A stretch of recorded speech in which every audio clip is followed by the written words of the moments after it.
Calendar Naveen ಶಕ್ತಿ ಅವರ direction ಅಲ್ಲಿ ಮಾಲಾಶ್ರೀ, ಪ್ರಮೋದ್ ಶೆಟ್ಟಿ, ಆದರ್ಶ್ ಗುಂಡುರಾಜ್ ಇನ್ನು ಹಲವು ಕಲಾವಿದರು ಒಳಗೊಂಡಿರುವಂತಹ ಚಿತ್ರ ಕ್ಯಾಲೆಂಡರ್. ಏಪ್ರಿಲ್ 10ನೇ ತಾರೀಕು ಈ ಸಿನಿಮಾ ರಿಲೀಸ್ ಆಗಿದೆ. ಅದೇನನ್ನಿಸ್ತು ಅಂತ ನೋಡ್ಕೊಂಡ್ ಬರೋಣ. Welcome to Manju stories. ಈ ಸಿನಿಮಾದ ಹೀರೋನ ಹೆಸರು ಆಕಾಶ್. ಈತನ ಪ್ರೊಫೆಷನಲ್ ಬಂದು ಡಾಕ್ಟರ್. ಆದ್ರೆ ಆಸ್ಪತ್ರೆಯಲ್ಲಿ ಇರೋದಕ್ಕಿಂತ ಹೆಚ್ಚು ಬಾರ್ ನಲ್ಲೇ ಇರ್ತಾನೆ. ಅವನಿಗೆ ಬ್ರೇಕಪ್ ಆಗಿರೋ ಕಾರಣ ಆಲ್ಕೋಹಾಲ್ಗೆ ಅಡಿಕ್ಟ್ ಆಗಿರ್ತಾನೆ. ಈ ಮಧ್ಯೆ ಒಂದಿಷ್ಟು ಗಂಭೀರ ವಿಚಾರಗಳನ್ನ ಹೇಳ್ತಾ ಬಂದಿದ್ದಾರೆ. ಈ ಸಿನಿಮಾದಲ್ಲಿ ಆಕ್ಷನ್, ಲವ್ ಹಾಗೆ ಥ್ರಿಲ್ಲರ್ ಎಲ್ಲವನ್ನು ಹೇಳೋಕೆ ಹೊರಟಿದ್ದಾರೆ. ಹಾಗೆ ಸಿನಿಮಾದಲ್ಲಿ ಮಹಿಳೆಯರ ಲೈಫ್ ಅಲ್ಲಿ ನಡೆದು ಹೋಗುವಂತ ಘಟನೆಗಳನ್ನ ಮತ್ತೆ ಅವರ ಮಾನಸಿಕ ಸ್ಥಿತಿ ಬದಲಾವಣೆ, ಅದರಿಂದ ಆಗುವ ತೊಂದರೆಗಳು, ಸ್ಟ್ರಗಲ್ ಎಲ್ಲವನ್ನ ಹೇಳೋಕೆ ಹೊರಟಿದ್ದಾರೆ. ಈ ಒಂದು ಸಿನಿಮಾದಿಂದ ಸೊಸೈಟಿಗೆ ಒಳ್ಳೆ ಮೆಸೇಜ್ ಕೊಡಬೇಕು ಅನ್ನೋದು ಇಂಟೆಂಟ್ ಅಂತೂ ಗೊತ್ತಾಗ್ತಾ ಇದೆ.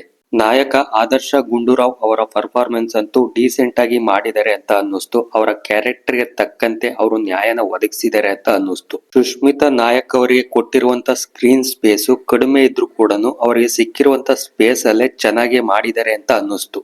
ಹಾಗೆ ಮಾಲಾಶ್ರೀ ಅವರ ಪರ್ಫಾರ್ಮೆನ್ಸ್ ಕೂಡ ಚೆನ್ನಾಗಿ ಮಾಡಿದ್ದಾರೆ. ಈ ಸಿನಿಮಾದ ಸಿನಿಮಾಟೋಗ್ರಫಿ ರಮೇಶ್ ಕೈರಾ ಅವರು ಅಚ್ಚುಕಟ್ಟಾಗಿ ಮಾಡಿದ್ದಾರೆ ಅಂತ ಅನ್ನಿಸ್ತು. ಹಾಗೆ ಈ ಸಿನಿಮಾದ ಮ್ಯೂಸಿಕ್ ಕೂಡ ಸೀನ್ ಗೆ ತಕ್ಕಂತೆ ಇದೆ ಅಂತ ಅನ್ನಿಸ್ತು.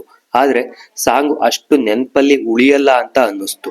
ಆದ್ರೆ ಅದನ್ನ ತೋರ್ಸೋದ್ರಲ್ಲಿ ಮಿಸ್ ಆಗಿದೆ ಅಂತ ಅನ್ನಿಸ್ತು. ಈ ಸಿನಿಮಾದಲ್ಲಿ ಸ್ಕ್ರೀನ್ ಪ್ಲೇ ಲ್ಯಾಗ್ ಅಂತ ಅನ್ನಿಸ್ತು. ಸ್ಲೋ ಫೇಸ್ ಅಲ್ಲಿ ರನ್ ಆಗುತ್ತೆ. ಹಾಗೆ ಪ್ರಿಡಿಕ್ಟ್ ಕೂಡ ಮಾಡಬಹುದು. ಫಸ್ಟ್ ಹಾಫ್ ಅಲ್ಲಿ ಕ್ಯಾರೆಕ್ಟರ್ ಬಿಲ್ಡ್ ಆಗೋಕೆ ಟೈಮ್ ತಗೊಳುತ್ತೆ. ಆದ್ರೆ ಸೆಕೆಂಡ್ ಹಾಫ್ ಅಲ್ಲಿ ಸ್ಟೋರಿನ ಹಿಡಿದಿಡ್ಕೊಳ್ಳುತ್ತೆ. ಓವರ್ ಆಲ್ ಆಗಿ ಹೇಳ್ಬೇಕು ಅಂದ್ರೆ ಮಹಿಳೆಯರು ಪಡುವಂತ ಸ್ಟ್ರಗಲ್ ಗಳನ್ನ ಯಾವ ರೀತಿ ತೋರಿಸಿದ್ದಾರೆ ಮತ್ತೆ ಮೆಸೇಜ್ ಯಾವ ರೀತಿ ಕನ್ವೆ ಆಗಿದೆ ಅಂತ ತಿಳ್ಕೊಬೇಕು ಅನ್ನೋರ್ಗೆ ಈ ಸಿನಿಮಾ ನೋಡ್ಬೋದು. ಇದಾಗಿತ್ತು ಕ್ಯಾಲೆಂಡರ್ ಸಿನಿಮಾದ ರಿವ್ಯೂ. ಕ್ಯಾಲೆಂಡರ್ ಸಿನಿಮಾ ನೋಡಿದ್ರೆ ಏನ್ ಅನ್ನಿಸ್ತು ಅಂತ ಕಮೆಂಟ್ ಮಾಡಿ. ಹಾಗೆ ರಿವ್ಯೂ ಇಷ್ಟ ಆದ್ರೆ ಸಬ್ಸ್ಕ್ರೈಬ್ ಮಾಡ್ಕೊಳ್ಳಿ.